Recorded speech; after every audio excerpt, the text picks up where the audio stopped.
એ 32 ગ્રામ fungicide ને pesticide ત્રણનું કામ કરી છે ઉપયોગ થાય એનો સ્પ્રે 250 ગ્રામ દૂધ અને 150 ગ્રામ ગોળ નાખીને છાશને હું કોપરમાં આખું છું એ આપણે સુભાષ પાલેકરની એની અંદર પીસાઈ જાય તો આ જે છાશ છે ને એ નાઇટ્રોજન ગોપાલ સુતરિયાના બંસી ગીર ગૌશાળા અમદાવાદના જે છે ને ગોપાલ સુતરિયાના એ છે આ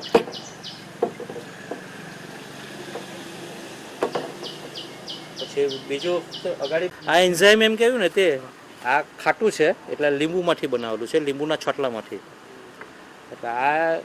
છે ને મારા કેરીના ફ્લાવરિંગ માટે એટલે કે લોકો જે કલ્ટાર વાપરે છે ને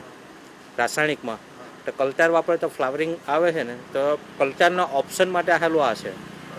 હવે આની અંદર ખર્ચો કંઈ નથી થતો કલ્ટાર તમારું આજે 4000 5000 રૂપિયા લીટર આવશે તમારું કોઈ કંપનીવાળા તમને 1800 1200 રૂપિયા એવું આપે હોય તો ડુપ્લિકેટવાળાને એવા પણ આ તમારે શું છે કે હું કેવી રીતે લાવું છું એ લખમાપુરની અંદર એક મકાઈનો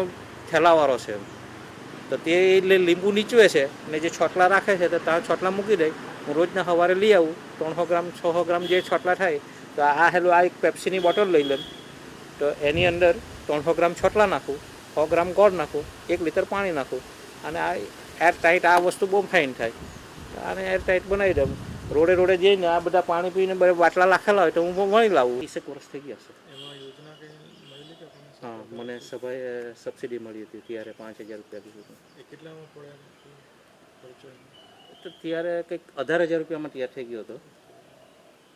અત્યારે બી ચાલુ છે ખરું? હા અત્યારે બી ગોબર ગેસ પ્લાન્ટ છે હું એટલે ગોબરનો એટલે એ રીતનો બી એક એનર્જી તરીકેનો આનો બી એક ઉપયોગ થાય આપણે આમાંથી જે આનો એક ફાયદો શું છે ગોબર ગેસ કરવાથી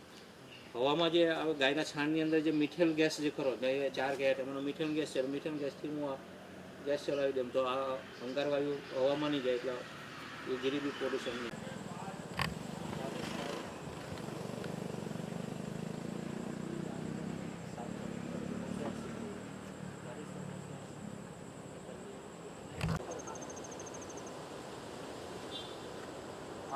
આમાંથી મને જો આને મને મુખ્ય એડવાન્ટેજ આમાં આ હળદર હા કદમ બધી જ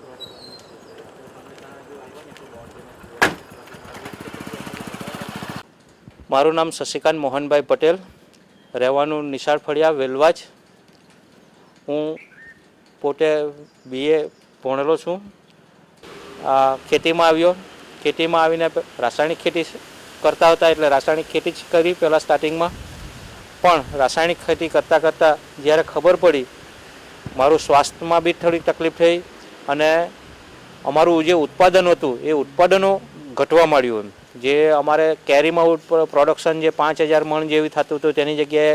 1700-1800 મણ જો પાસે આવી ગયું શેરડી અમારી 100 ટનની આજુબાજુ એકરે પાકતી હતી તે 30 ટનની આજુબાજુ આવી ગયું અને અમારું પોતાનું શહેદ અને મારા પપ્પાનું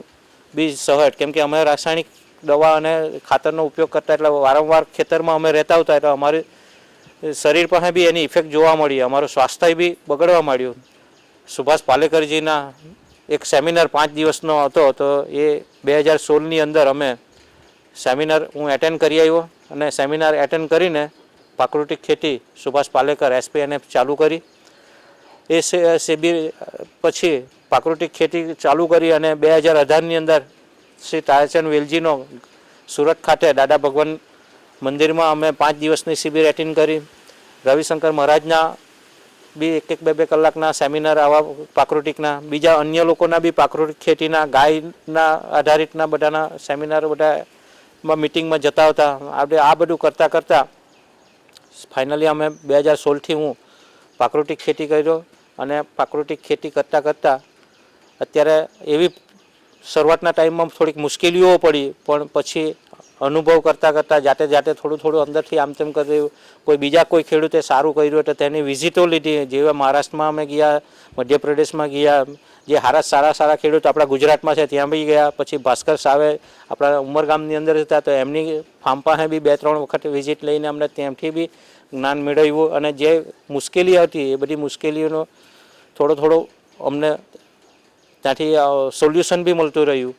અને આ રીતે અમે અત્યારે સારી રીતે કન્ડિશનમાં અમે પ્રાકૃતિક ખેતી કરી શકીએ છીએ. અને મારા ખેતરમાં હું સુભાષ પાલેકરના જે જીવામૃત, ઘન જીવામૃત, બીજામૃત, આચ્છાદન આ બધા આયામોનો બી ઉપયોગ કરું છું. સાથે સાથે થોડાક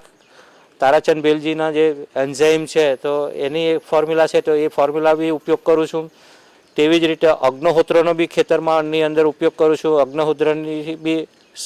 વાતાવરણને શુદ્ધ ને એવું થાય છે એટલે એનાથી બી રોગ જીવાતનો કંટ્રોલ થાય છે તો એનો બી ઉપયોગ કરું છું. ઘરે દેશી ગાયો પાળી છે. દેશી ગાયના જે છાણ અને ગૌમૂત્રમાંથી જ આ બધું બને છે. યજ્ઞ છે એની અંદર બી પછી ઘરે ખેતરની અંદર ઘન ચિકિત્સા બી કરું છું. મેં ઘન ચિકિત્સામાં બી પરિણામો લીધા છે. રાસાયણિક ખેતીમાં નહીં મળી શકે તેવા પરિણામ આપણે પ્રાકૃતિક ખેતીની અંદર મળી શકે. હવે પ્રાકૃતિક ખેતીની સાથે સાથે હું મૂલ્યવર્ધન બી કરું છું. હું શેરડીમાંથી ગોળ બનાવીને વેચું છું. ડાંગરમાંથી ચોખા બનાવીને વેચું છું. બીજું મારે ઘરે ગાયો છે તો ગાયનું એક ટાઈમનું દૂધ લાયણીમાં આપું છું જે 60 રૂપિયા લીટર પ્રમાણે, અને બીજું એક ટાઈમનું દૂધ મારે ખેતરમાં એટલે કલમ પાસે કે શાકભાજી પર છાંટવા માટે દૂધ ગોળનો એવો પ્રયોગ કરું છું તો તેમાં જોઈએ એટલે એક ટાઈમનું દૂધ હું ઘરે જ રાખું છું. અને જે વધે એ દૂધને હું લોકલમાં બી વેચું છું. દહીં બનાવીને વેચું છું ને પછી છેલ્લે ઘી બનાવીને વેચું છું. અને ઘીમાંથી મને બાય પ્રોડક્ટ તરીકે છાશ બી મળે છે. તો મેં ઘી બનાવું છું એ 2300 રૂપિયા કિલો પ્રમાણે ઘી વેચું છું. અને મારી જે એમાંથી છાશ આવે છે એ 25 રૂપિયા લીટર પ્રમાણે તાંબામાં આઠેલી 21 દિવસ પછીની એ છાશ મેં શાકભાજી પકવતા ખેડૂતો મારી પાસે લઈ જાય છે એને હું 25 રૂપિયા પ્રમાણે આપું છું. બીજું મારો ગાયનો પેશાબ હું દર મહિને 150 થી 250 લીટર જેવો ગાયનો પેશાબ વેચું છું. બીજું મારા કઠોળ પાકો જે થાય છે એ બી મારા ઘર બેઠા જ નીકળી જાય છે.